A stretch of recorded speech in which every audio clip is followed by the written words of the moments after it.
5 minutes. Thank you, Mr. Chairman. I thank you for your great service to the great state of Texas as a congressman and as a judge. Yeah. Mr. Attorney General, I want to ask you about a comment attributed to you and then a statement issued by the Department of Justice in a New York Times interview in December of 2011. You said there is a desire to, quote, get at you because you, quote, consistently take progressive stands. Shortly after that interview, the department issued a statement wherein it said your critics, and I'll quote, your critics rightly view you as a progressive force. The common theme in both of those statements is an apparent belief that you are targeted because you are, to use your term, progressive. So I want to be really clear with you, Mr. Attorney General. I'm not a critic of yours because you consider yourself to be progressive. I'm a critic because I don't think the Attorney General for the United States of America should have any political ideology whatsoever. You are the Attorney General for the entire country, regardless of your political ideology or anyone else's political ideology. You're the Attorney General for everyone. You're a former judge. You're a former U.S. attorney. You're currently the chief law enforcement official for the United States. I don't know what attracted you to the criminal justice system. I haven't had an opportunity to ask you. I can tell you that what attracted me to it was the notion of working solely for a woman who is blindfolded and carries nothing with her except a set of scales and a sword. No political ideology, no agenda, just a set of scales and a sword.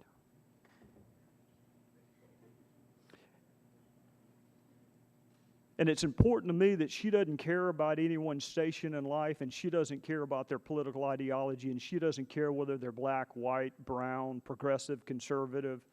It's just about the equal application of the law. And further in that interview with the New York Times, you singled out my colleague from South Carolina, Senator Graham, as someone who had good faith in his criticisms towards you. So my question, and then you suggested that others are motivated by something more nefarious. Bad faith, a desire to get at you, a desire to do damage to the president. So my question to you is this: do you think it's possible to be motivated by good faith and still ask who the senior-most level officials within Main Justice were who knew about the tactic of gun walking prior to Brian Terry's death? Is it possible for me to ask that question and be motivated by good faith? Sure. I would say that, let's ask, do you think John Ashcroft was a conservative? I don't know Mr. Ashcroft. I tell you who I do know, Mr. Attorney General. I know the United States Attorney for the District of South Carolina. He was appointed by President Obama. He is every bit as progressive as you say you are, if not more so. And not only have I not been a critic of his, I have been one of his biggest fans, because you cannot tell what his political ideology is from the way he discharges his job. So I don't know John Ashcroft. I don't know you. I know Bill Nettles. I know the United States Attorney. And you can shake your head when I say that, but the truth is, you're the one who said you were being targeted because you're progressive. And my point to you is, I would be asking the exact same questions about Fast and Furious, whether you were John Ashcroft, whether you were Dan Lundgren, whether you were Bob Goodlatte. I don't care about the political ideology of the U.S. Attorney or the Attorney General. Well, all I would say is this: the decisions that I have made in connection with anything that I've done in the Justice Department don't reflect my political ideology. They reflect my view of the facts, the law, and what my responsibility is as Attorney General of the United States. Now, well, then why did your department say that? Why did your department in December say that you were a target because you consistently take progressive stands? Do you think that's why I'm asking you about Fast and Furious, because of your political ideology? I will accept that your question to me is one that is based in good faith.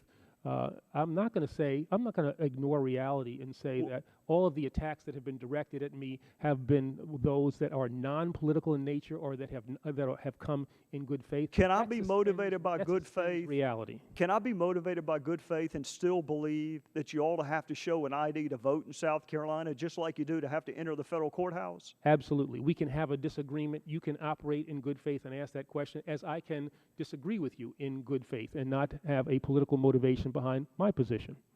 Well, Mr. Attorney General, you have a difficult job.